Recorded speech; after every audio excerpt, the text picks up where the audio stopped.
Hello friends, good morning. Welcome to Adista classes. आज है 9 सितंबर 2020 और 9 सितंबर 2020 से जितने भी करंट अफेयर के इंपॉर्टेंट क्वेश्चन बनते हैं वो हम इस वीडियो में डिस्कस करेंगे। साथ ही मैं आपको हर एक क्वेश्चन से रिलेटेड इंपॉर्टेंट फैक्ट बताऊंगा, तो आप हमारा वीडियो पूरा और एंड तक ध्यान से देखिए। लास्ट में मैं आपसे एक क्वेश्चन पूछूंगा, आप उस क्वेश्चन का जवाब नीचे कमेंट बॉक्स में दे सकते हैं। साथ ही क्वेश्चन से जुड़ी जितनी जानकारी आपके पास अवेलेबल हो आप उसे नीचे कमेंट बॉक्स में लिखा कीजिए, ताकि आपका प्रॉपर तरीके से रिवीजन हो सके। अगर आपको हमारी ये वीडियो पसंद आए, वीडियो को लाइक कीजिए। आपके पास जितने भी एजुकेशन ग्रुप हैं आप उस ग्रुप में हमारे वीडियो को शेयर भी कीजिए, और साथ ही हमारे चैनल एडी स्टार क्लासेस को सब्सक्राइब कीजिए। चलिए स्टार्ट करते हैं। आज का पहला क्वेश्चन है, हाल ही में अंतर्राष्ट्रीय साक्षरता दिवस कब मनाया गया है? अभी हाल ही में 8 सितंबर को अंतर्राष्ट्रीय साक्षरता दिवस यानी इंटरनेशनल लिटरेसी डे मनाया गया है। इंटरनेशनल लिटरेसी डे प्रत्येक वर्ष 8 सितंबर को विश्व स्तर पर अंतर्राष्ट्रीय साक्षरता दिवस मनाया जाता है। ये दिन व्यक्तियों, समुदायों और समाजों के लिए साक्षरता के महत्व और अधिक साक्षर समाजों के लिए गहन प्रयासों की आवश्यकता के बारे में जागरूकता फैलाने के लिए मनाया जाता है। अंतर्राष्ट्रीय साक्षरता दिवस 2020 का विषय विशेष रूप से literacy, teaching and learning in the covid crisis and beyond में शिक्षकों की भूमिका और शिक्षण शिक्षा की भूमिका पर केंद्रित है। यूनेस्को द्वारा 1966 में 8 सितंबर को अंतर्राष्ट्रीय साक्षरता दिवस घोषित किया गया था, ताकि अंतर्राष्ट्रीय समुदाय को व्यक्तियों, समुदायों और समाजों के लिए साक्षरता के महत्व के बारे में जागरूक किया जा सके और अधिक साक्षर समाजों के लिए गहन प्रयासों को गति प्रदान भी की जा सके। यूनेस्को की स्थापना 16 नवंबर 1945 को हुई थी। यूनेस्को का मुख्यालय फ्रांस के पेरिस में है और यूनेस्को के वर्तमान समय के प्रमुख हैं ऑड्रे अजोले। अगला क्वेश्चन है, हाल ही में किस मंत्रालय ने एक टोल फ्री मानसिक स्वास्थ्य पुनर्वास हेल्पलाइन सेवा किरण का शुभारंभ किया है? अभी हाल ही में सामाजिक न्याय और अधिकारिता मंत्रालय ने एक टोल फ्री मानसिक स्वास्थ्य पुनर्वास हेल्पलाइन सेवा किरण का शुभारंभ किया है। हाल ही में सामाजिक न्याय और अधिकारिता मंत्रालय ने एक टोल फ्री मानसिक स्वास्थ्य पुनर्वास हेल्पलाइन सेवा किरण का शुभारंभ किया है। इस हेल्पलाइन को विशेषकर कोविड-19 महामारी के दौरान बढ़ती मानसिक बीमारी की घटनाओं को देखते हुए शुरू किया गया है। हेल्पलाइन 1800-500-0019 मानसिक रूप से बीमार व्यक्तियों को राहत और मदद उपलब्ध कराएगी। यह हेल्पलाइन व्यग्रता, जुनूनी बाध्यकारी विकार यानी OCD, आत्महत्या, अवसाद, पैनिक अटैक समायोजन विकार, पोस्ट ट्रोमैटिक यानी अभिघातजन्य, इसके अलावा तनाव विकार और नशीले पदार्थों के सेवन से संबंधित मानसिक स्वास्थ्य मुद्दों का समाधान करने का काम करेगी। अब बात है केंद्रीय सामाजिक न्याय और अधिकारिता मंत्री की। जो वर्तमान समय के हमारे केंद्रीय सामाजिक न्याय और अधिकारिता मंत्री हैं थावर चंद गहलोत। आपको इमेज में दिख रहे हैं व्हाइट शर्ट में थावर चंद गहलोत। अगला क्वेश्चन है, हाल ही में फाडा ने किसे अपना नया अध्यक्ष नियुक्त किया है? FADA फाडा, इन्होंने अभी हाल ही में बिंकेश गुलाटी को अपना नया अध्यक्ष नियुक्त किया है। हाल ही में federation of automobile dealers association यानी फाडा ने बिंकेश गुलाटी को वर्ष 2020-22 के लिए अपना नया 35वां अध्यक्ष नियुक्त करने की घोषणा की है। वो फाडा के वर्तमान अध्यक्ष आशीष हर्षराज काले का स्थान लेंगे। गुलाटी इलाहाबाद और फरीदाबाद में सक्रिय यूनाइटेड ऑटोमोबाइल के डायरेक्टर हैं। यूनाइटेड ऑटोमोबाइल्स वर्ष 1985 से ऑटो डीलरशिप के कारोबार में शामिल है और महिंद्रा एंड महिंद्रा और बजाज ऑटो जैसे ब्रांडों की डीलर भी है।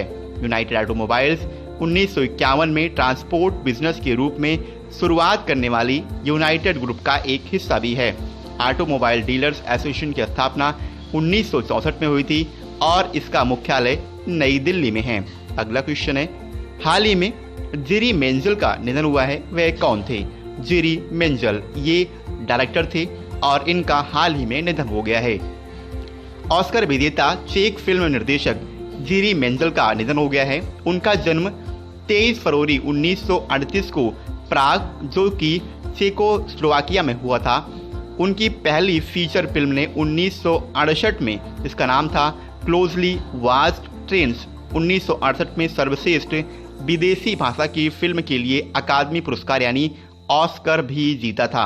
उन्हें नवंबर 2013 में IIFA life time achievement award से भी सम्मानित किया गया था। अगला क्वेश्चन है, हाल ही में किस देश की अध्यक्षता में एशिया और प्रशांत के 35वें FAO क्षेत्रीय सम्मेलन 2020 का आयोजन संपन्न हुआ है? तो अभी हाल ही में भूटान की अध्यक्षता में एशिया और प्रशांत के 35वें FAO क्षेत्रीय सम्मेलन 2020 का आयोजन संपन्न हुआ है। हाल ही में खाद्य और कृषि संगठन यानी फूड एंड एग्रीकल्चर ऑर्गेनाइजेशन यानी FAO एशिया और प्रशांत के क्षेत्रीय सम्मेलन के 35वें सत्र को वैश्विक स्तर पर फैली कोविड-19 महामारी के चलते वर्चुअली आयोजित किया गया है। ये सम्मेलन मेजबान भूटान की अध्यक्षता में आयोजित किया गया था। इस सम्मेलन में केंद्रीय कृषि और किसान कल्याण राज्य मंत्री हैं पुरुषोत्तम रूपाला, इन्होंने भारत का प्रतिनिधित्व किया है।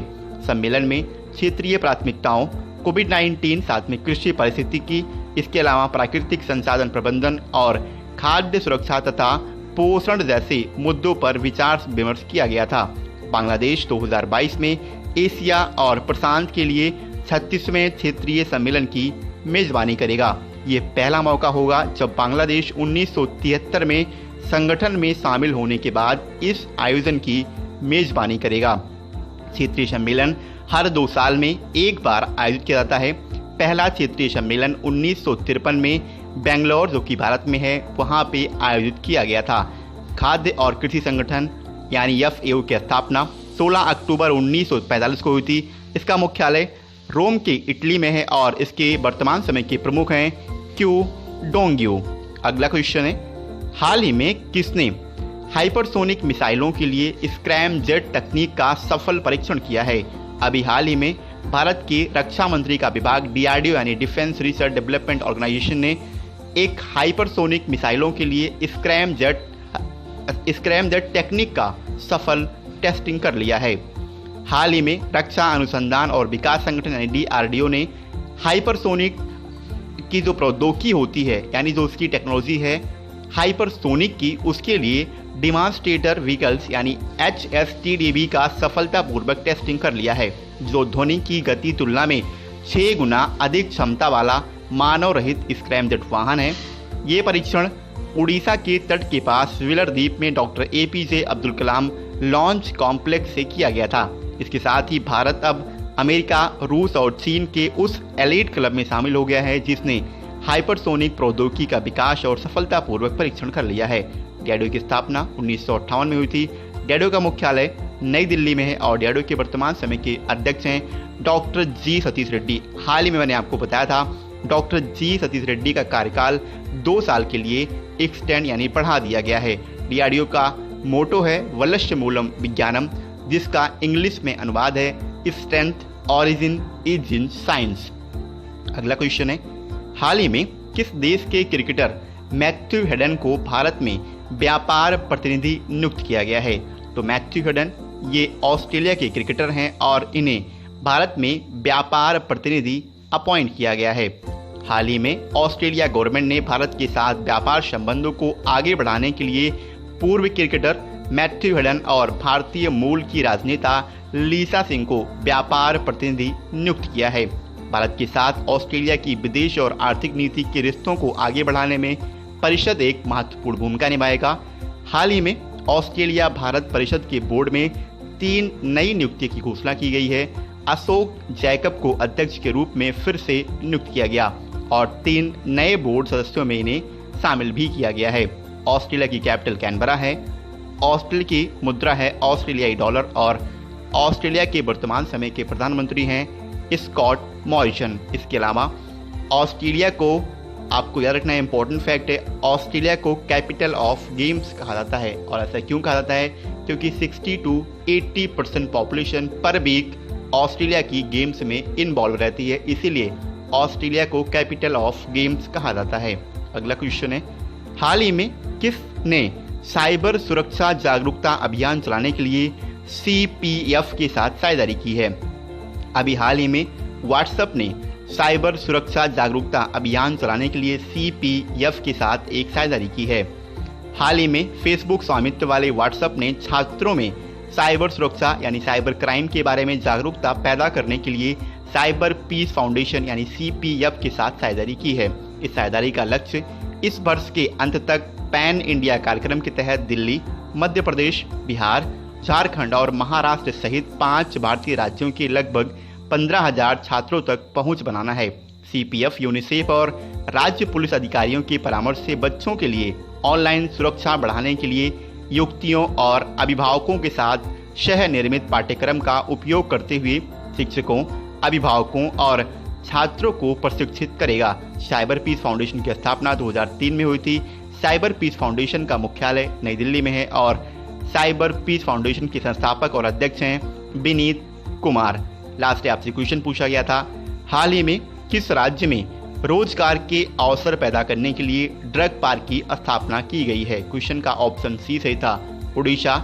लगभग सभी स्टूडेंट का सही आंसर दिया। एक बार मैं आपसे फिर कहूंगा, आपको क्वेश्चन के बारे में जितनी भी जानकारी पता है आप उसे नीचे कमेंट बॉक्स में लिखिए, जिससे आपका प्रॉपर तरीके से रिवीजन हो सके।